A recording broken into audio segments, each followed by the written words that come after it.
Interest in weight loss diets as a way to combat obesity is growing.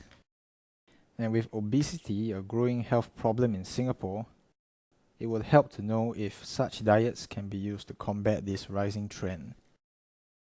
People who are obese are at a higher risk for cardiovascular disease, such as heart problems, as well as type 2 diabetes.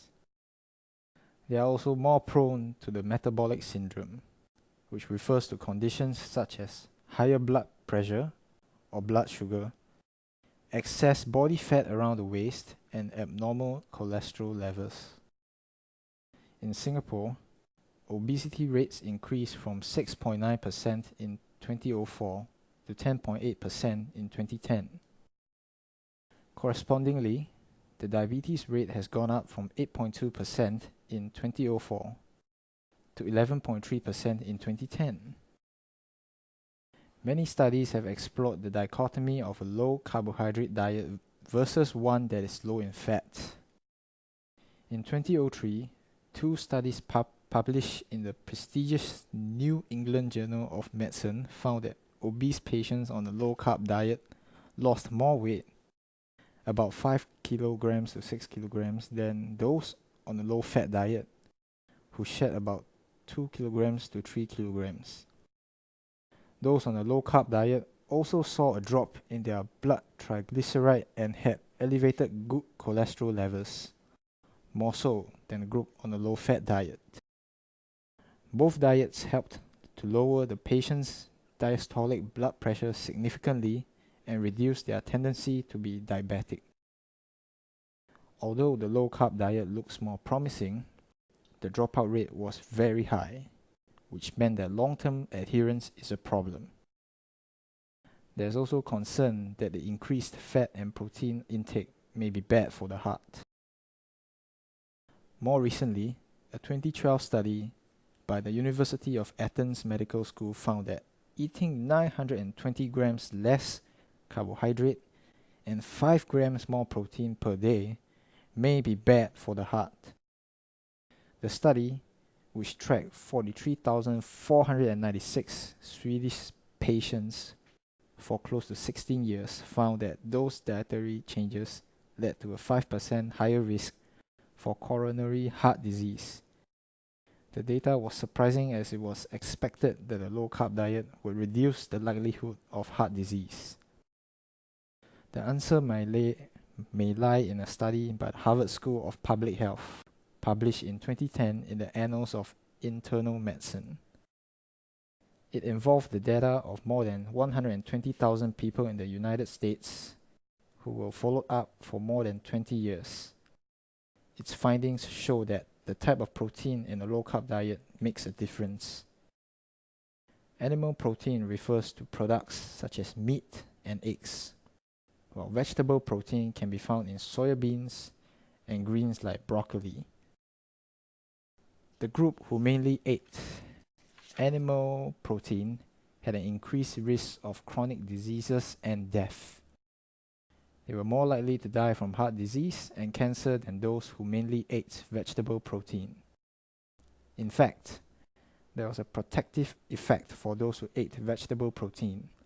They had a 20% drop in deaths in general, including 23% fewer deaths from heart disease. A low-carb diet may be a good short-term weight loss solution for obese people, but it may not be very safe for them to maintain this diet in the long run. To maintain their weight, they can consider going on a Mediterranean diet, which has been proven to be effective in preventing heart disease. This revelation puts the focus squarely on the individual components of the diet. As the low-carb diet has less than 30% of the energy from carbohydrates, the rest of the calories must come from fat and protein. The type and quality of the protein source is important. Eating fish and poultry may be more beneficial as red meat, such as beef and pork, has been shown to increase the risk of heart disease. Plant protein, particularly soy and soy products, can also be used. A Japanese study published in a circulation journal in 2007 found that women who took soy products at least 5 times a week had a 36% lower risk of stroke compared with women who ate soy-based foods at most twice a week. They also had a 45% lower risk of heart attacks and a 69% lower risk of dying from heart disease.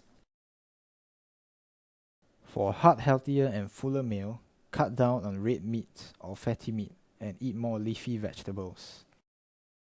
A plant-based diet includes all kinds of vegetables, fruit, grains, nuts, and seeds, and processed products made from them, such as sugar, oil, and bread. Most people would regard it as healthy, although it may not always be the case. A diet that features plenty of fruit juice, refined grains like white bread, potatoes and its products, sugar-sweetened beverages, sweets, and desserts can harm the heart. In fact, a study published this year in the American College of Cardiology reported that people who regularly make such food choices had a 32% higher risk of heart disease, although the diet is entirely plant-based. This is because such unhealthful plant-based diets cause the person to consume higher amounts of sugar and less of beneficial nutrients, such as dietary fiber, unsaturated fat, and antioxidants that help to protect the heart. In contrast, better choices in a plant-based diet will be whole grains, fruits, vegetables, nuts, oils, and tea. The same study found that eating these items will cut one's risk of heart disease by up to 25%. A low-carb diet may not be a good short-term weight loss solution for obese people, but it may not be very safe for them to maintain this diet in the long run. To maintain their weight, they can consider going on a Mediterranean diet, which has been proven to be effective in preventing heart disease. This type of diet encourages the use of olive oil in place of other saturated fat sources. It also features a high intake of fruit, leafy greens, cereals, bread, nuts, pulses, or legumes. Meanwhile, one should stick to a low to moderate intake of fish and other poultry, dairy products, and red wine, and eat minimal amounts of red meat, eggs, and sweets. Doing so has been shown to lower the risk of stroke, heart attack, and death from heart disease by up to 30% compared with a controlled diet. These findings, which involve studying about 7,500 people at high risk of cardiovascular disease for about 5 years, were published in the New England Journal of Medicine in 2013. Another good thing about the Mediterranean diet is that the dropout rate was low, less than 5% in the study. This indicates that it can be sustained for the long term. Hopefully, a proper choice of diet, along with a higher intake of plant-based food, can help us stem the epidemic of obesity that's engulfing Singapore and the world.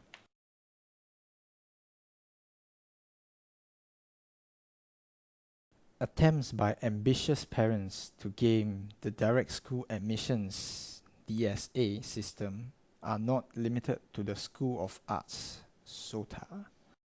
There have been many reports of parents who sign their children up for sports tuition or coaching to enhance their chances of entering specialized independent schools. On blogs and forums, parents also often share information about the interview and audition process.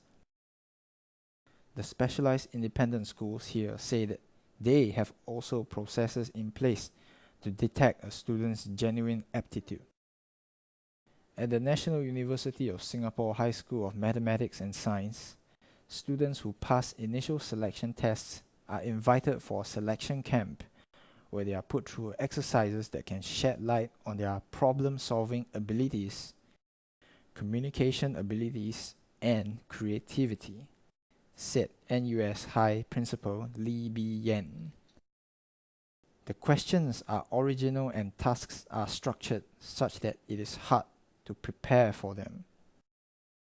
The School of Science and Technology Singapore also holds a selection camp on top of a written test and portfolio submission. National Institute of Education Don Jason Tan said it is commendable that SOTA is making an effort to address the issue of socio-economic inequalities, which may limit the range of students who join such specialized schools. But a lot more work needs to be done, he added. Primary schools in particular have an important role to play in identifying talent and encouraging pupils to apply for the specialized schools, especially those schools which have traditionally seen fewer pupils applying for the DSA scheme. If no one in your peer group has made it to the school, or if you have no parental encouragement or role models to emulate, you might not even take the first step of applying to the school, he added.